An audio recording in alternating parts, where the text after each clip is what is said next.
New footage shows this is how Ukrainian FPV drones easily blew up Russian soldiers in Avdiivka trenches. It comes as Ukraine reels from Russia's largest aerial bombardment since the war began. And this is the moment Ukrainian forces carried out an explosive attack on a Russian troops and tank with FPV drone as 3 of Moscow's soldiers seek shelter trenches. But 2 Russian soldiers were seen standing by the tank when suddenly a Ukrainian strike drone FPV hit, blowing up the armored vehicle, and the tank could be seen through heavy smoke with debris scattered in the vicinity.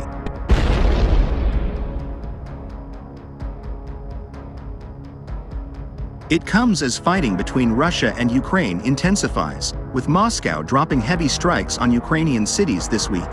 Russia launched its air attacks on Friday, killing at least 30 people. The strikes hit cities across the country, including the capital Kyiv, and Ukrainian officials said schools, a maternity hospital, shopping arcades, and blocks of flats were among the buildings hit in the barrage. While Russian missiles passed through Polish airspace on their route to their targets, sparking international anger.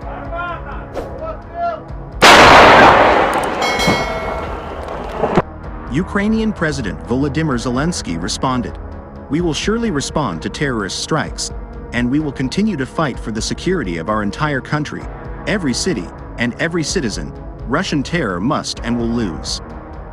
But on X, he added, "Today, Russia used nearly every type of weapon in its arsenal," while Ukrainian Air Force spokesman Yuri Inat told AFP that this was a record number of missiles and the most massive missile attack of the war, excluding the early days of constant bombardment.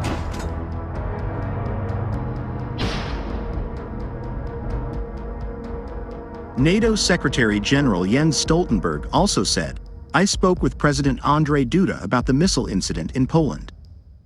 NATO stands in solidarity with our valued ally, is monitoring the situation, and we will remain in contact as the facts are established, and NATO remains vigilant."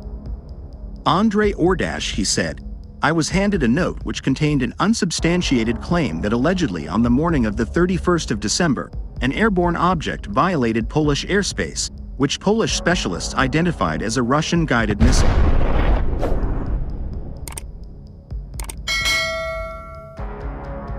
Meanwhile, Russia lost more than 400 tanks, 533 artillery systems, and nearly 30,000 soldiers in December, according to new figures from Ukraine's military, as the grueling war nears the 2-year mark.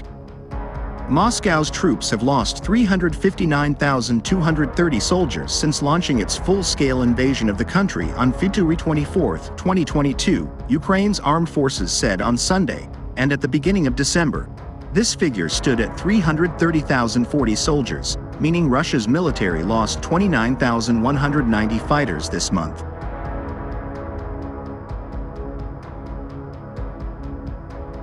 The Kremlin does not provide a running total of reported Ukrainian losses, but said on Saturday that 660 Ukrainian soldiers had been taken out in the past day. While could not independently verify either count, but the figures are the latest indicator of the toll nearly 2 years of war has taken on Russia's land-based military, as well as at sea and in the air. It is very difficult to determine casualties in an ongoing conflict since both sides will try to keep the data secret and inflate the number of adversary casualties, said Marina Myron, a postdoctoral researcher in the Department of War Studies at King's College London.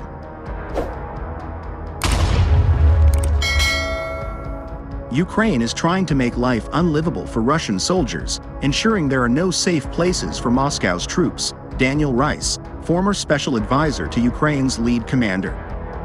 However, Ukraine's wielding of cluster munitions and the targeting of Russian vessels with long-range Western weapons is racking up the Russian casualty count, and whole Russian units are being wiped out, he said. On Saturday, the British Defense Ministry said the average number of daily Russian casualties had increased by nearly 300 per day in 2023 compared to the first year of the all-out war.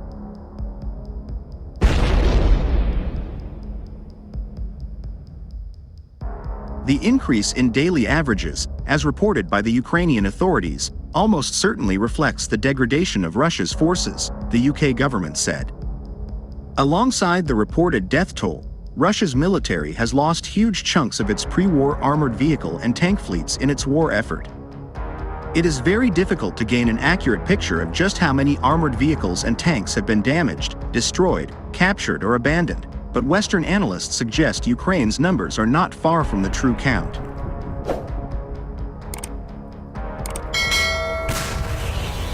Significant Russian vehicle losses are unlikely to slow as Moscow pushes on with its onslaught around the Donetsk Oblast industrial town of Avdiivka.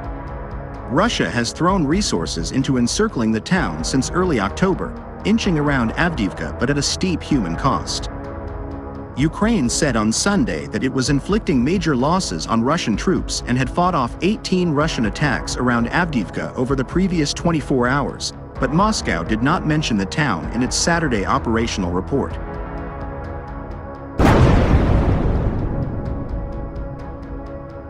While on Saturday, Colonel Alexander Stupin, spokesperson for Ukraine's Tavria group of forces covering Avdiivka, said Russia was launching fewer artillery strikes, but was using around 100 strike drones each day. On Sunday, Russia's defense ministry said it had targeted decision-making centers and military facilities in Kharkiv, Ukraine's northeastern region that borders Russia. Moscow said its missiles killed members of Kyiv's intelligence services and its military who were directly involved in a Ukrainian strike on the Russian city of Belgorod.